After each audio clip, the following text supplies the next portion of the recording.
Hi friends, எல்லாருக்கும் வணக்கம். நான் உங்கள் விஷ்ணு. தினமொரு தகவல் அப்படிங்கிறதுல டெய்லி ஏதாவது ஒரு நல்ல விஷயங்களை பற்றி நான் உங்ககிட்ட ஷேர் பண்ணிகிட்டே இருக்கேன் ரீசன்ட் டேஸில். ஸோ அது எனக்குமே ரொம்ப ஹாப்பியாகவும் இருக்குது. அட் த சேம் டைம் நானுமே அதை கொஞ்சம் ஃபாலோ பண்ணுறதுக்கு ட்ரை பண்ணிகிட்ருக்கேன்.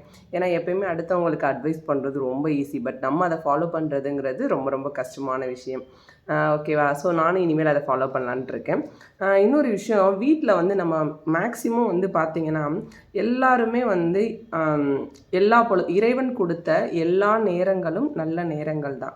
ஆனால் நம்ம அந்த நேரங்களில் நம்ம பேசக்கூடிய வார்த்தைகள் இருக்குது பார்த்திங்களா, அந்த வார்த்தைகள் தான் நம்மளை நல்ல மனநிலைக்கும் கெட்ட மனநிலைக்கும் கொண்டுட்டு போய் விடுது. நல்லது கெட்டது அப்படிங்கிறத ஆராய்ச்சி பண்ணுறதுக்காண்டி நான் இந்த பதிவை வந்து நான் போடலை. எப்போயுமே ஹாப்பியாக இருக்கணும்னா என்னென்னா, நம்மளுடைய வார்த்தைகள்லேருந்து வரக்கூடிய வார்த்தைகளும் அதே மாதிரி ஹாப்பினஸ்ஸாக இருக்கணும். மற்றவங்களுக்கும் அது மகிழ்ச்சி கொடுக்கக்கூடியதாக இருக்கணும். யார் மனதையும் காயப்படுத்தக்கூடாது.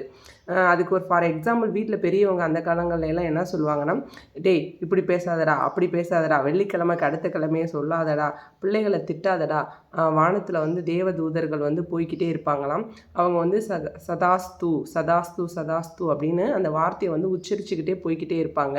அப்படி அவங்க போய்கிட்டே இருக்கும்போது நம்மளுடைய குழந்தைகளவோ நம்மளுடைய உறவினர்களோ நமக்கு தெரிஞ்சவங்களையோ யாரோ ஒருத்தர் அவங்கள வந்து நம்ம திட்டும்போது அந்த நேரத்தில் அவங்க சதாஸ்து அப்படின்னு சொல்லி ஆசீர்வாதம் பண்ணிட்டாங்கன்னா, அப்படி அதனுடைய அர்த்தம் அது அப்படியே ஆகட்டும். அது நல்லதாக இருந்தாலும் சரி, கெட்டதாக இருந்தாலும் சரி, அது அப்படியே ஆகட்டும் அப்படிங்கிற மாதிரி மீனிங். ஸோ அப்போ அந்த சாபம் யாரை போய் சேரும்? அவங்கள போய் சேரும்.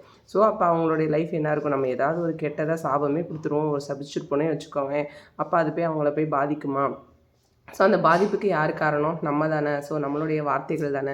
ஸோ அதுக்கு பதிலாக நீ நல்லா இருந்துட்டு போடா, நான் எல்லாம் நன்மைக்கு எல்லாம் நன்மைக்கு எல்லாம் நன்மைக்குன்னு சொல்லி பாருங்கள். ஸோ அதுவுமே வந்து ரொம்ப நல்லாவே இருக்கும். ஸோ எப்போவுமே நம்ம பேசுகிற வார்த்தைகள் வந்து யார் மனதையும் காயல் படுத்தாமல் நல்ல முறைக்கு இருக்கணும்.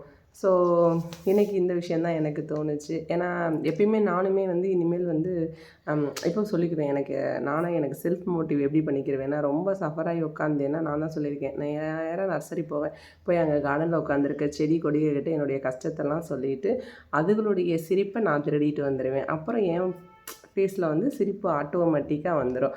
அதை நான் மற்றவங்களுக்கு என்னால் முடிஞ்ச அளவுக்கு கொடுப்பேன். எனக்கு யாருமே சும்மா சோகமாக இருந்தாலும் எனக்கு பிடிக்கவே பிடிக்காது. நான் நல்லா ஜாலியான டைப். ஸோ அதனால் என் கூட இருக்கிறவங்களும் எப்போவுமே ஹாப்பியாக இருக்கணும்.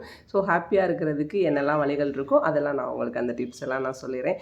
இனிமேல் வீட்டில் யாரையாவது திட்டுவீங்களா, உங்கள் பையன் சரியாக படிக்கலையா, உங்கள் வீட்டுக்காரர் உங்கள் பேச்சு கேட்கலையா, உங்கள் மனைவி உங்கள் பேச்சு கேட்கலையா, நீங்கள் ஒன்றும் இல்லை, அவங்க ஏதாவது ஒரு நல்ல விஷயம் சொன்னாங்கன்னா அதை பாராட்டிக்கிட்டே இருங்க. ஒரு நாள் கண்டிப்பாக அது நடக்கும். பாய்.